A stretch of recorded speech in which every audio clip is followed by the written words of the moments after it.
0, number 1, Dan Clues, and number 5, Rob Wellham. The 5-second board is raised, so shortly the red lights will go on, and they do now. Revs are rising, and problem there for Matthew Booth. He does eventually get away, so hopefully that's not going to cause too big an issue. So Booth eventually gets away. I think, therefore, it's Tom Gadd that leads into the first corner then, and second place is number 1, Dan Clues, as they head through, and Lee Morgan up to third, I think, at the expense of Rob Wellham. So Wellham sort of holding station in 4th position, but he breaks very late for the Wilson hairpin, goes quite deep into the corner, comes back out of it in 4th position as well, I think. But the big headline there was that very slow start for Matthew Booth. Had a problem getting off the line. Unfortunately, he did without anyone collecting him. Indeed, after talking up how he can buy himself into the championship battle, that isn't quite how to do it. So he's got his work cut out. Here's the battle of third, I think. Championship contender Lee Morgan trying to go around the outside of Rob Wellham. Championship rival is almost with him because Dan Gore's made a great start to this. 67 is off there, and that's Andrew Wheels. Yeah, that's right. Lee Morgan's teammate in Perpetuate Motorsport car. So here should get back going. There is Morgan. Here comes Wellham on the inside of the champion from last year, Dan Clues. There's not much room there. They're wheel to wheel. The leader's pulled away massively. That's Tom Gadd, isn't it? He's gone. But about a second is strong, and Dan Clues stays in front. Ben Powney, he didn't make a good start, did he? He's dropped back. But Dan Gore, he's moving forward. He's not far behind Lee Morgan. Ben Powney's just making sure he's not going to get in the top 5, I think, as Tom Gadd then, the Alton Park race winner, heads down the Bentley straight into Brundle and Nelson for the first time. It's number 1 with the wing just wobbling a little bit in the breeze there. I thought Dan Clues in second, and then Rob Wellham in third, but he's got Lee Morgan climbing all over the back of him now, and you've got the 2 championship contenders together there. 56, Lee Morgan just behind Rob Wellham there, and there Dan Gore. So they're 4th and 5th right together, having started 5th and 9th respectively on the grid. Going through Coram then on this first lap of the 15-minute motor race we've got here. So the cars turn their way out of Murray, down the straight, and Tom Gadd well in front of the rest, but Lee Morgan, he's challenging for third. He's alongside Rob Wellham. They're wheel to wheel as they head up towards Richie's corner. Morgan's on the outside, which generally isn't the place you really want to be, so he backs out of it, tries to get the cut back on the exit of the corner on the run down towards the Wilson hairpin, but Wellham is late on the brakes on lap 1, he's late on the brakes on lap 2, and hangs on to third place. Absolutely right. So Matthew Booth 7th in car 65 at the end of the first lap of the race. There's Tom Gadd, though. 2.36 seconds was his advantage at the end of lap 1. Dan Clues, he may be the champion, but this is a bit of an unfamiliar position for him this year, up as high as second place. That front wing really is a problem. I think it is causing a handling problem into the slow corners as well, because Rob Wellham gets up on the inside of him there. Agostini is going to have the inside line for Hamilton as well, and he's gone through. So Rob Wellham now up into second place, and down to third place has gone Dan Clues. Lee Morgan will try and attack him into Oggies. But he won't be able to make it through there. Where's Dan Gore? Good question. Where is Dan Gore, the man that was slowing? He's slowing. Well, he wasn't going to be dropping any, or he was dealing with points, but he's now going to have a broken car. So he'll be joining them with nothing left to drop after this race by the looks of it. It looks like Dan Gore, engine problems have returned in the Mattel Carswell machine. It looks like he's going to be out of the race, as we've got Morgan and Clues side by side, and it's Morgan now that's gone through to third place at Brundle and Nelson. So it'll be 16 points that Dan Gore gets back in this race, so he's not out of contention. Outside race there with Lee Morgan.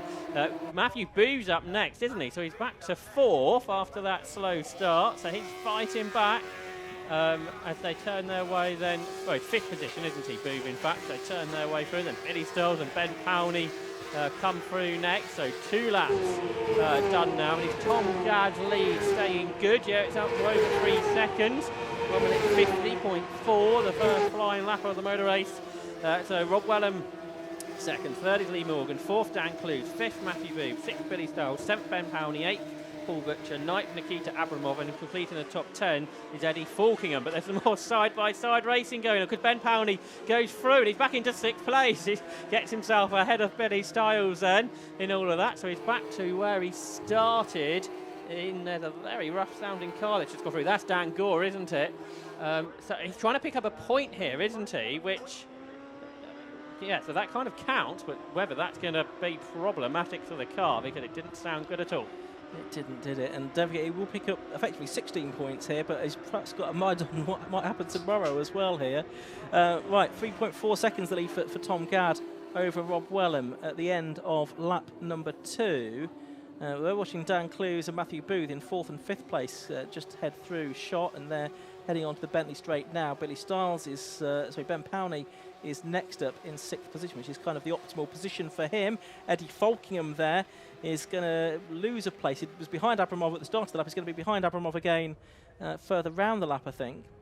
They're doing battle for, I think, 9th and 10th positions. So, number 1, Dan Clues in 4th place. Matthew Booth, the pole position driver who didn't get off the line very well. Thought he was going to get up the inside into the bomb hole there and take 4th place away from Clues. We've had into the pits number 67, Andrew Wills, by the way. We saw him off on the first lap of the race. But there's Rob Wellham, and let's see what lap time he's able to do here to see if he's closing in on Tom Gadd. Gadd is a 1:49.94. And that time through Wellham's a 1:50.03, so Gadd pulls out another 1/10 of a second. It's more than 3.5 seconds now. And then it's Lee Morgan third. He's got about 2.7 seconds in hand over Dan Clues. In fact, the fastest man on the circuit now is Lee Morgan. He's just in the best lap of the race, a 1:49.91. Where his teammate went out the pit lane, it didn't help his occasion because he had to go around the outside at Ritchie's, which looked a bit daunting. But for 4th place, Booth is alongside Clues, is on the inside line for Palmer Corner, and he goes through then, so that is 4th place back the way of Matthew Booth on his fight back through the field. Behind him, Ben Powney. That wing's still dangling, isn't it, on the Clues car? Whether it should quite be doing that, I'm not sure. But he has been dropping down the order. Yeah, look how far Lee Morgan dropped behind Rob Wellham there. He had to adjust his line through Ritchie's, passing what was his teammate, exiting the pit lane. So that didn't work out at all. Dan Gore's car, it's sort of quite terrifying hearing it come past. It sounds like it's stuck in gear, possibly. I don't know. It could be on the limiter, couldn't it? It could be on the limiter, but well, that's not going to do the engine much. Is it the right thing to do to bring the car home? That's the thing. I wonder if they've sort of game planned this situation. Oh, and that's a problem. And that is the number 95 car, David Tagg, I think, isn't it? That was in strife there. Mookie. That car was 19th position, but here is Falkingham, who has got 9th now away from Abramov, hasn't he? Yeah. Not far behind Paul Butcher. And of course, 8 cars get reversed for tomorrow's race, don't they? So if he can go after Paul Butcher and get 8th place, that'll be a good start to tomorrow. As blasting across the line goes Tom Gadd to get the fastest lap back, 1:49.73, and extends his lead out to 4 seconds to Rob Wellham. Matthew Booth then, he's 4th now, behind Lee Morgan by 3 seconds, so we'll see if he can catch him. There's still half of the race to go. We've done 4 laps. We potentially could squeeze 9 in then, couldn't we? We're just under half distance as they cross the line. Yeah. So we'll see what happens. Possibly so. We'll see how things pan out. As there we see Paul Butcher going through in 8th place, the 9th, 10th and 11th right together. The 11th place car is the Indian driver from Pune, Alok Yengar, in car number 30. He's been racing in the F1000 UK for quite a few seasons now, on and off. I imagine this season's been a bit disrupted with various issues, but he's good to have Alok back on the grid.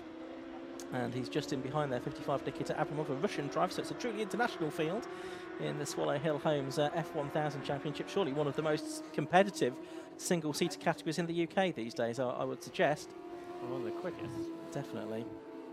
So that's ex-Clio racer Eddie Falkingham going through. He's trying to chase after Paul Butcher in 8th place.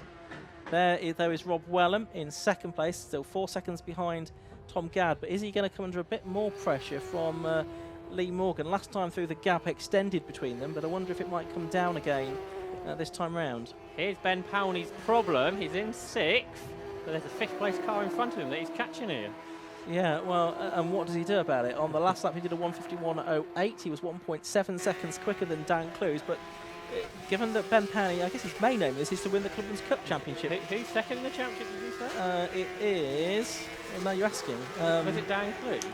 Dan Clues, yeah. So there's a big swing in that championship, isn't there, depending on what happens between them? Absolutely right. Clues is probably going to be desperately trying to lose 5th position, and Ben Powney is going to be desperately trying not to take it. Because neither of them are in contention for the overall championship. And I wonder if they'll end up falling over each other in all of that, and they could bring Billy Styles into the equation as well, which might just solve everyone's problem. Is Dan Gore being black flagged now? There's a black and orange, okay. meatball flag going out, which indicates a mechanical issue that the driver may not be aware of. I suspect he might be. Well, yes, we're aware of it, but... well, the fact that we nearly get deafened every lap, I don't know. Well, yeah, it's probably not great for the noise limit either, is it? Anyway, battle for fifth, or not to be fifth as it may be. Dan Clues v Ben Powney in the slightly bizarre Clubman Cup Championship situation as they turn their way up towards Hamilton. I think Ben Powney would quite like to gain a place. He was looking to go up the inside into Hamilton, decided against it. But it is Clues just in front. Yeah, he's had 3-6 during the course of the season, which almost sounds like he's been sort of practicing this. Was it which driver was it a couple of years ago that was a specialist in finishing between 6th and 10th? Rob Bailey, I think, wasn't it? Which was good for him in the Clubman's Cup Championship. I think he finished every race, or nearly every race, between 6th and 10th position. So 4 minutes to go. Clues with that flexi wing with. Powney just behind him, but without necessarily making too much of an effort to get past at the moment. They're turning their way through the bomb hole. There goes the Gore car through again underneath our commentary box. It just sounds expensive to me. There's the 95 car of David Tang. Now that could be the one that's getting the black flag, I suppose. Well, yeah, because that's smoking. I wonder if that's putting fluid out. Powney looked slow out of Murray's, so he's dropped away from Clues. Is that on purpose? Avoiding temptation, maybe. Billy Styles comes through next. I mean, he's got quite a gap now to Dan Clues. He's got about 2 seconds to Clues and about 2.5 seconds back to Billy Styles behind him. For second, Lee Morgan is catching Rob Wellham, so perhaps we'll pick up on that soon. And now this fifth place battle seems to have solved itself. With Clues pulling away from Powney. There's Peter Lake, just let him through the second place battle on his return to racing. After just over 12 months out, I think. So Wellham and Morgan then, second and third, were separated by 3/4 of a second at the start of the lap, but it was Morgan that was the quicker. There's Abramov, so he's continuing the battle with Ian Gar, isn't he? So Nikita Abramov trying to stay within the top 10 here as they turn their way through the hairpin there at Agostini. They're not far behind Eddie Falkenham, or at least at the start of the lap. So the race continues. It's all spreading out a little bit, but that battle for second was tight at the start of the lap. But it's well and pulling away on this lap, perhaps, from Lee Morgan. Yeah, looks like it, doesn't it? It's more than 3/4 of a second now, I'd suggest, between the two of them. Yeah, it looks that way. So Rob Wellham's having a good race here, isn't he? Because he started fourth, he's up to second. Lee Morgan started fifth, up to third. They've both passed the slow starting Matthew Booth and Dan Clues. This is a problem though for Morgan. There's the engine letting go. There's lots and lots of fluid coming out the back of it. So Dan Gore, he's in problems. And now is Lee Morgan in trouble? Well, he's still going, but he's got one, maybe two more laps to do, and the car is not looking great. Yes, and it almost looked like he was losing on his own fluid as well, didn't it, through Murray? So I hope that's not going to cause a problem for anybody else. I can see Boo's a long way behind now, so yeah, he lost a lot of time. He lost about 5 seconds on that lap. And Clues and Powney haven't come through, have they? Or is that not updated? Powney's... Yes, Clues is there, but Powney's been delayed. He's had a long lap as well, so I wonder if he's been off on possibly Lee Morgan's fluid. So Wellham and Booth could be back in this championship battle, couldn't they? And actually Dan Gore might have a bigger lead than he started this race off with, despite all his problems. He could do, because he'll pick up 16 points from this, and Lee Morgan, if he retires, he won't pick up anything, and surely he's not going to get this back for another lap and a half. That's looking pretty terminal to me. Indeed, and Dan Gore was pitted, so he's... And off, there's cars going off, isn't there? That's Dax Ward. What actually Morgan would like, the race to be stopped, wouldn't he? Because then he'd be in the classification. Maybe he's even thinking that as well. It's going to make a very oily track for Classic Stockhatch up next. Oh, joy. Through the left-hander it goes, this little battle. It's the one that involves Alok Iyengar, who's now in 10th position. The leaders will not know, will they, the top two, about this slippery track, which seems to start at Coram. What a corner for it to start on. For Tom Gadd and Rob Wellham, which are separated by 3.6 seconds. Because, of course, everybody else, they've found a bit of slippery slippery track, so perhaps are expecting it. So that Gad's getting a bit twitchy. Through Cormie's going very, very wide. He stays on though. Rob Wellham, this is out of the TV screen, gets through much better. So I suspect this lead gap's going to come down. There's Gad. He had a big moment through Coram, but he caught it. But his lead possibly is a bit smaller than it was. Are we going to get an early checkered flag?